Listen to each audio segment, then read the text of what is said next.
What's up, guys? Lvladen here, and today I'm coming at you with some 2v2 Arena on my Fury Warrior. These are the remaining games I have playing with Vanguards, the best red paladin in the world. I will leave his Twitch in the description. If you guys would like to check him out, give him a follow on Twitch, watch his streams, I definitely recommend. Very fun games today. So I think Red Fury is probably my favorite 2's comp now. You have a decent amount of self-sustain. You have insane pressure, and the games are over relatively quickly, win or lose. So again, that is my favorite type of gameplay rather than the long 7-minute dampening warrior, healer, or red healer games that I will sometimes play. Yeah, double DPS 2's, great time. I hope you guys enjoy. Peace. Alright, our first game is against Ellie HPAL. Now, HPALs are probably one of the easiest healers for Ret to kill because we can actually match their mobility. So I'm going to go ahead and start off with a charge onto the HPAL, and Vanguards hits him with the Hammer of Justice. The HPAL trades absolutely every defensive he has aside from Bubble into our Burst Go here. And I go ahead and Trinket out of the Hodge and Fear the Lasso, but he bops the Fear and just misses his Bubble. We just burst right through all his cooldowns. He pre-used his cooldowns, to be fair. He aged a little bit before Vanguards started popping off. So yeah, he pays for that in the end, and also misses Bubble. What can you do? All right, this next game is against Demo H Priest. Now this is kind of a dampener game. We gotta make sure we live in between the tyrants and just kind of whittle away at their mana.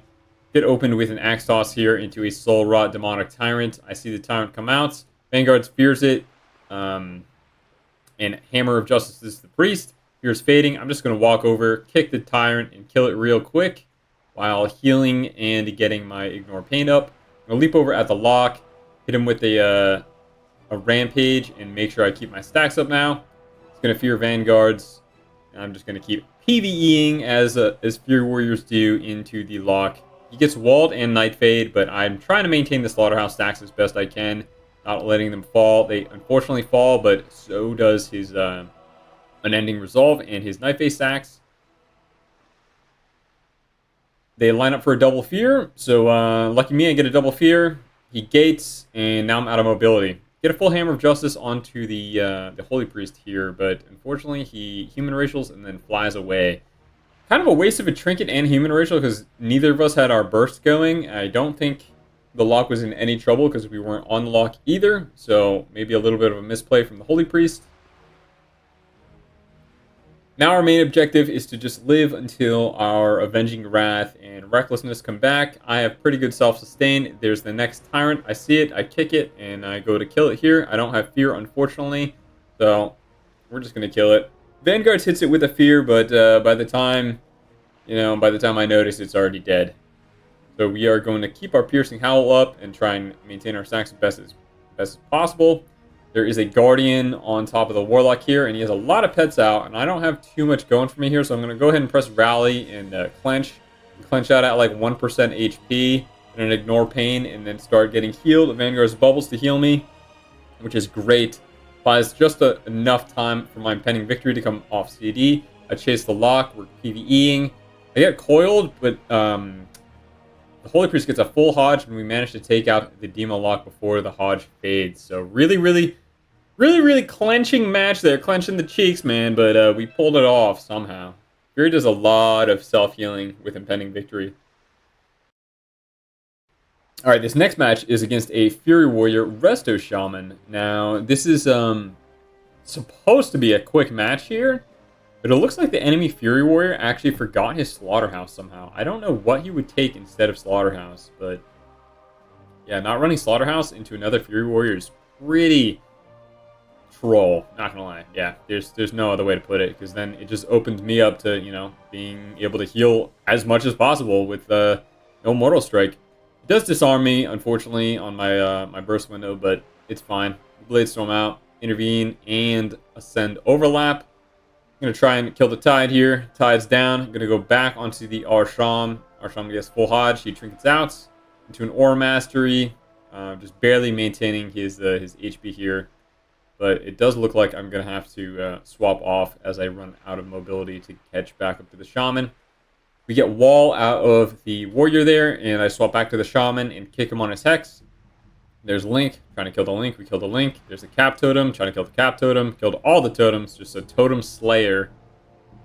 And yeah, back onto the Arsham, and we just whittle away at his mana again, while trying to maintain our slaughterhouse stacks and trying to live as best we can in between the goes.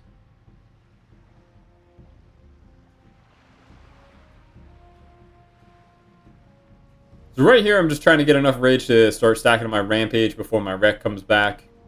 I got one stack here, a little bit of a flesh too, but not too much is happening on either side of the battle at the moment. The shaman's getting real low. He has no trinket, but unfortunately we don't have stun for a little while now. It has to reset.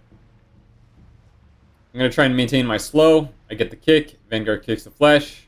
And then this guy should be going down any second now, but I am getting really, really low. I'm going to go ahead and rallying cry into a ignore pain. I get a bop here. I'm going to try and kill the cap totem, but just unfortunately I get disarmed on it. I have an impending victory coming back. The warrior is very, very low. Hammer of Justice onto the healer, and we swap to the warrior and kill him. And that's about it for this game.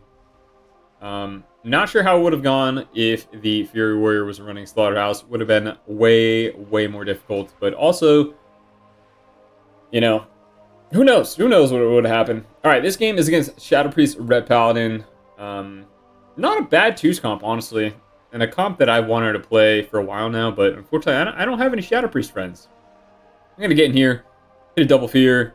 The fear gets bopped off by the Ret, and also the Priest trinkets as well. I'm going to go ahead and pop every defensive I have at the moment. Trying to maintain my Slaughterhouse stacks here onto the Paladin. Get an impending victory. Into another Ignore Pain. This is Bubble, but unfortunately he's going to line the Shatter, so I'm going to swap to the Priest. Big damage on the Priest here. I don't really have too much left aside from kick, and I land the kick luckily, and Vanguards finishes off the Red Paladin after his bubble. Very terrifying game right there. All right, this next game is against Unholy DK H-Pal. Unholy DKs are really, really strong in 2s right now. A-Bomb Limb does absolutely nutty damage. But fortunately for us, both these targets are kill targets, and the Paladin bubbles on the opener, which is kind of insane. Vanguards is going to go ahead and bubble on the A-Bomb Limb, which is fine. I disarm, so he can't do as much damage to me. And I also intervened him on his on the bubble fade. I'm going to swap back to the H-Pal right here. Full Hodge on the H-Pal. He trinkets out. So now he has no bubble, no trinket, and yeah, he's not casting with his Divine Favor. He was just running away instead, so he dies. Alright guys, if you enjoyed these games, feel free to leave a like, subscribe, follow me on Twitch, Twitter, and also check out Vanguards on Twitch. I'll leave his link in the description below. Peace.